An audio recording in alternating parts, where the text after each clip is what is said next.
অজুতে আমাদের যে সমস্ত ভুল ত্রুটিগুলো সচরাচর হয়ে থাকে সে বিষয়ে সামান্য কিছু কথা আর্জ করার এরাদা রাখি। ওমা তৌফিক ইল্লা বিল্লাহ।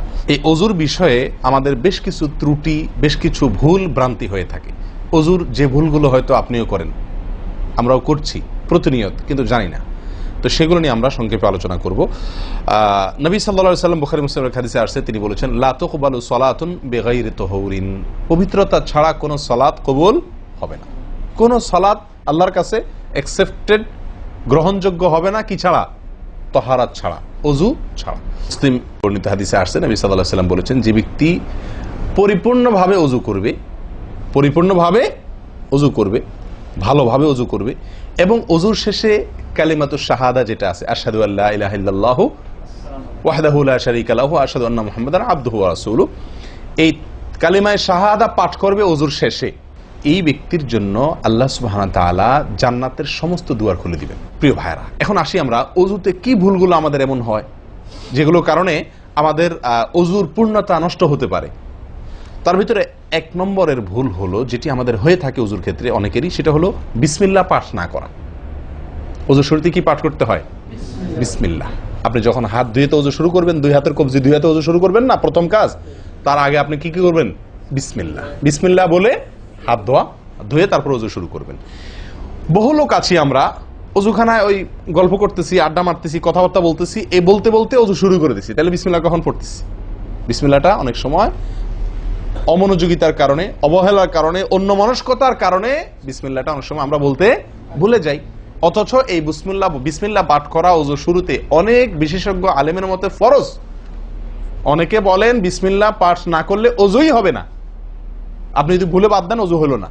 যদিও সংখ্যাগরিষ্ঠ ওলামাদের মতে এটা না, তাদের মতে বিসমিল্লাহ পাঠ করা এটা অজুর সুন্নাহ। এটা হলো অজুর কি? সুন্নাহ। এটা আপনি যদি বিসমিল্লাহ বলে যদি অজু শুরু করেন, তাহলে অজুটার ভিতরে পূর্ণাঙ্গতা আসলো। দ্বিতীয় যে ভুলটি হয় ভাই, 199 জনের বলবো, তার চেয়ে বেশি হতে পারে, হাজারের ভিতরে 10 জন মানুষের হয় কিনা আমার সন্দেহ আছে এই কাজটা সঠিকভাবে করতে পারি না। সেটা হলো অজুর সময় মিসওয়াক করা। অজুর সময় কি করা ভাই? মিসওয়াক করা। এটি এত গুরুত্বপূর্ণ সুন্নাত যে নবী সাল্লাল্লাহু আলাইহি ওয়াসাল্লাম বলেছেন, বুখারীর হাদিস, লাউলা আন আশুক্কা আলা উম্মতি লা আমারতুহুম বিসওয়াকি ইনদা কুল্লি ওযু। বুখারীর হাদিস। নবী সাল্লাল্লাহু আলাইহি ওয়াসাল্লাম বলেন, আমার উম্মতের জন্য যদি কঠিন না হতো, তাদের জন্য কষ্টের কারণ না হতো, তাহলে আমি তাদেরকে বাধ্যতামূলক করে দিতাম, ফরজ করে দিতাম কি? প্রত্যেক অজুর সময় মেসওয়াক করা। হাদিস থেকে, তার বক্তব্য থেকে বোঝা যায় যে অজুর সময় মেসওয়াকের গুরুত্ব তার কাছে কত বেশি ছিল। 3 নম্বর যে ভুলটা আমাদের হয়ে থাকে সেটা হলো কুলির মধ্যে। দেখেন প্রত্যেকটা কাজেই কিন্তু, আমি একটা একটা করে আপনার দেখাচ্ছি অজুর প্রত্যেকটা কাজে আমাদের ত্রুটিগুলো হয় কিভাবে। দেখেন কুলির সময় ভুল হয়। কি ভুল হয়? কুলিটা যেভাবে করার কথা সেভাবে আমরা করি না। হাদিসে কুলির বিষয়ে নির্দেশ এসছে, সেটাকে বলা হয়েছে মদমাদা। মদমাদা আরবি শব্দ, এটার বাংলা অর্থ হয় কুলি করা বা কুলকুচি করা বা কুলকুচা করা। এই কুলি বা কুলকুচা এটা হলো মুখের ভিতরে আপনি হাতের কোষে করে পানি নিয়ে মুখে নাড়বেন, এরপরে ফেলবেন, আবার হাতে নিবেন, কিছু সময় নাড়বেন, 1 সেকেন্ড হোক 2 সেকেন্ড হোক, এরপরে ফেলবেন। এটা হলো কুলি বা কুলকুচা। আমরা বেশিরভাগ সময় এরকম করি আলহামদুলিল্লাহ। যখন ব্যস্ত থাকি, যখন হুলস্থুল থাকে, কোনো সময় কোনো কাজের তাড়া থাকে, তখন অনেক সময় আমরা কি করি? হয় কি না হয় না? মুখে নিলাম আর ঢাললাম, মুখে নিলাম আর ঢাললাম। আমি জানি না আপনাদের হয় কিনা এরকম। আমি দেখছি এরকম অনেক সময় হয়। আপনারা একমত কিনা? নিলাম মানে ব্যস্ততার কারণে, হয়তো জামাত শেষ হয়ে যাচ্ছে বা অন্য কোনো কারণ আছে, অথবা দেরিতে আসছি, তো তখন মুখের ভিতর নেওয়া আর ফেলাও, নেওয়াও আর ফেলাও, এতে কলি হবে না। নাম্বার 4, নাকে পানি দেওয়া। দেখেন একটা একটা করে দেখেন, প্রত্যেকটাতে ত্রুটি আছে। আল্লাহুল মুস্তাআন। নাকে পানি দেওয়া, নাকে পানি দেওয়ার যে নির্দেশ আসছে হাদিসে, এটাকে বলা হয় ইস্তেনশাক। ইস্তেনশাক শব্দের মূল অর্থ হলো পানি টানা, নাকে পানি টানা। আমরা নাকে পানি টানি না, দেইও না। একটা হলো দেওয়া, একটা হলো ছিটানো, আর একটা হলো টানা। টানা হলো এ ক্লাসের অজুতে নাকে পানি টানবেন, বি ক্লাসের অজুতে নাকে পানি দিবেন, থার্ড ক্লাসের অজুতে নাকে পানি ছিটাবেন। আমি কি বুঝাতে পারছি? তো আমরা বেশিরভাগ লোক থার্ড ক্লাসের উজু, সারা জীবন থার্ড ক্লাসের উজু করি। আপনি থার্ড ক্লাসের উজু করে আপনি জান্নাতে যাবেন? ফার্স্ট ক্লাসে থাকেও তো যাইতে কঠিন হয়ে যায়। আপনি থার্ড ক্লাসের উজু করে কিভাবে আপনি সালাতের ইয়ে খুলবেন, তালা খুলবেন, কিভাবে আপনি জান্নাতে যাবেন? অতএব ভাই, এই নাকে পানি দেওয়ার বিষয়ে সাবধান থাকতে হবে। দেখুন, নিয়ম হলো আপনি হাতের কোষে পানি নিয়ে নাকে ধরলেন, নাকে ধরে হালকা কি করবেন, টান দিবেন, হালকা টান দিবেন, হালকা টান। কারণ একটু জোরে টান হয়ে গেলে সেটা কি হয়ে যাবে, নাকের তালুতে উঠবে, আপনার কষ্টের কারণ হবে। শরীয়ত আপনাকে কষ্ট দিতে চায় না, শরীয়ত আপনাকে কষ্ট দিতে চায় না। আল্লাহ সুবহানাহু ওয়া তাআলা চান না আমরা কোনো কষ্টে নিপতিত হই। অতএব আমি এমন জোরে টান দেবো না যে নাকের তালুতে উঠে, কিন্তু হালকা একটু টান দেবো যাতে করে অন্তত সামান্য একটু ভেতরে পানিটা যায়। নাকে পানি দেওয়ার উদ্দেশ্য আর কুলি করার উদ্দেশ্য এক। নাকে পানি দেওয়ার উদ্দেশ্য হলো নাকের ভেতরের যে ময়লাগুলা, ধারে কাছে যে ময়লাগুলা আছে, এগুলো যেন পরিষ্কার হয়ে যায়। আল্লাহর দরবারে দাঁড়াবো পরিচ্ছন্ন হয়ে, পবিত্র হয়ে। হ্যাঁ, এই জন্য নাকে পানি দেওয়ার নির্দেশ আছে। এখন আপনি যদি নাকে পানি কোষ নিয়ে ধরে একটু হালকা টান দেন, তাহলে ভিতরে কিছুটা পানি যাবে কি যাবে না, এটা আপনাকে করতে হবে। নাম্বার 2, এটা যদি আপনি করতে কষ্ট হয়, টান দিলে, আপনি আস্তে টান দিলেও উপরে উঠে যায়, তো দরকার নেই। তাহলে আপনি কি করেন, নাকে পানি দেন। নাকে পানি কিভাবে দিবেন, নাকটাকে অন্তত পানির মধ্যে কি করে রাখেন, চুবাই রাখেন, 1 সেকেন্ড চুবাই রাখেন, কিছু দূর পানি যাবে কিনা। আমি কি বুঝাতে পারছি? আমরা অনেকে বিশেষ করে আমি দেখছি ওযু করার সময় নাকে পানি ছিটান।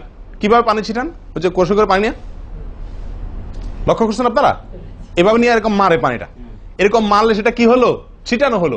হাদিসে যে ইস্তেনশাকের কথা বলা হয়েছে সেটা হলো না। আপনি সারা জীবন ওযু করলেন, অথচ আপনার কখনো নাকে পানি দেওয়ার সুন্নাহটি আদায় হলো না। সারা জীবন, আজীবন আপনার ওযুটি হয়ে গেল সুন্নাহ ছাড়া। আরেকটি ভুল ভাই, নাকে পানি দেওয়া একটা আমল, নাক ঝাড়া আরেকটা আমল। নাকে পানি দেওয়া এটা একটা নির্দেশ, আর নাক ঝাড়া আরেকটা নির্দেশ। আমি কি বুঝাতে পারছি? কুলি করা একটা আমল, হাত ধোয়া একটা আমল, হাতের কবজি পর্যন্ত 2 হাতের বিসমিল্লাহ বলা, তারপর তো এটা আছেই। এরপরে মেসওয়াক করা একটা আমল, কুলি করা আরেকটা সুন্নাহ, কুলির পরে নাকে পানি দেওয়া বা নাক দিয়া পানি টানা আরেকটা আমল, এরপরে নাক ঝাড়া আরেকটা আমল। ভাই, এরপরে আসি আরেকটি গুরুত্বপূর্ণ আমল যেটি হয় না, বা আরেকটি ত্রুটি ওযুতে, সেটি হলো আঙ্গুল খেলাল না করা। ওযুতে কি না করা, আঙ্গুল খেলাল না করা। আঙ্গুল খেলাল হলো হাত এবং পায়ের আঙ্গুলের যে চিপাগুলো আছে, এই চিপাগুলোতে পানি পৌঁছানোর জন্য, পানি পৌঁছানোটা নিশ্চিত করার জন্য কি করতে হবে, এক হাতের আঙ্গুলকে অন্য হাতের আঙ্গুলের চিপায় ঢুকায়া এভাবে কি করতে হবে, একটু হালকা নাড়তে হবে, যাতে করে জায়গাটাতে, চিপাটাতে পানি গেছে এটা কারণ এই চিপাগুলোতে পানি নাও যেতে পারে শুকিয়ে থাকার কারণে। তা আপনি যদি একটু না দেন পানির ভিজা আঙ্গুল দিয়া, তাহলে ইনশাআল্লাহ ওখানে পানি পৌঁছানোটা মোটামুটি নিশ্চিত হয়ে যাবে। ঠিক না? ঠিক। পায়ের আঙ্গুল কিভাবে করবেন, পায়ের আঙ্গুল তো আর এক আঙ্গুল অন্য পায়ের আঙ্গুল ঢুকাতে পারবেন না। সেটা করবেন হলো, অন্য হাদিসে আসছে, এই যে কোনোই আঙ্গুল আছে না, কোনোই আঙ্গুল দিয়া সব চিপাগুলোতে কি করবেন, ঘষা দিবেন। কোনোই আঙ্গুল দিয়া আপনার সব পায়ের আঙ্গুল চিপাগুলোতে ঘষা দিবেন।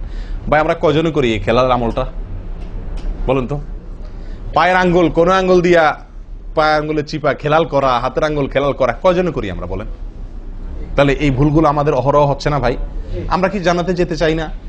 আমাদের সালাতটা সুন্দর হোক আমরা চাই না ভাই? আমাদের এই সালাত খুব পাওয়ারফুল হোক, শক্তিশালী সালাত হোক, এই সালাতের মাধ্যমে আমি অন্যায় থেকে বেঁচে থাকবো, এই সালাতের মাধ্যমে আমি জান্নাতে যাব, এই সালাত আমাকে খাঁটি মুসলিম বানাবে, এই সালাত আমাকে আল্লাহর কাছে প্রিয় বানাবে, এই সালাত কি আমাদের নূর হবে, আমরা চাই না ভাই? এগুলো যদি চাই তাহলে আমাকে ওযু সুন্দর করতে হবে, আর ওযু সুন্দর করতে গিয়ে এই ভুলগুলোর ব্যাপারে সাবধান হতে হবে। তাহলে আঙ্গুল খেলাল করা, পায়ের আঙ্গুল, হাতের আঙ্গুল আমরা করি না বললেই চলে ভাই। তো আজকে থেকে ইনশাল্লাহ করবো। তো ভাইয়ারা, ওযুর ক্ষেত্রে আরেকটি ভুল, এই যতগুলো ভুল বললাম এর ভিতরে বড় 2টি ভুল বলে ওযুর ভুলকে আমরা শেষের দিকে চলে আসছি। একটি বড় ভুল হলো শুকনা থেকে যাওয়া। কোনো জায়গা যদি আপনার অবহেলার কারণে শুকনা থেকে যায়, ওযুর অঙ্গগুলো যেগুলো ধুইতে হবে, তার কোনো অঙ্গ যদি শুকনা থেকে যায়, ওযু হবে? ওযু হবে না। এক ব্যক্তি ওযু করে আসছেন, নবী সাল্লাল্লাহু আলাইহি ওয়াসাল্লাম দেখেছেন তার ওযুর কোন জায়গা শুকনা আছে, তিনি বললেন যাও আবার ওযু করো, তোমার ওযু হয়নি। তিনি তাকে পুনরায় ওযু করাইছেন। কেন? তার ওযু সঠিকভাবে হয় না, শুকনা রয়ে গেছে। অনেক সময় দেখা যায় আমাদের অনেক ভাই ওযু করেন, ওযু করলে বেশ কিছু জায়গা, বিশেষ করে যে কোন জায়গাটা, এই জায়গাটা দেখা যায় শুকনা থাকে, এই যে কানের লতির এই যে জায়গাটা, এখানে দেখা যায় একটু কি থাকে, শুকনা থাকে, কপালের দিকে দেখা যায় শুকনা থাকে। এই জায়গাগুলো অনেক সময় দেখা যায়, বহু লোককে দেখা যায় ওযু করে আসছে, এখানে শুকনা, এখানে শুকনা, পায়ের গোড়ালি, গিরা, এই জায়গাগুলোতে শুকনা। কারণ হলো ওই যে অবহেলা করে উজু করছে, কোন রকম উজু করছে, উজুটা যেভাবে করা দরকার সেভাবে করে নাই। ভাই এই জিনিসটা আপনার লক্ষ্য করা দরকার কি দরকার না? অজুই হবে না। এই যে ভুলগুলো বললাম এগুলা হলে আপনার অজু হয়ে যাবে, কাগজে কলমে অজু হয়ে যাবে। কিন্তু এখনকার যে ভুলটা বললাম, যদি শুকনা না থাইকা যা আল্লাহ মাফ করেন, তাহলে কাগজে কলমেও অজু হবে না, কাগজে কলমেও কি হবে না? অজু হবে না। এত জঘন্য। সাবধান থাকার দরকার কি দরকার না?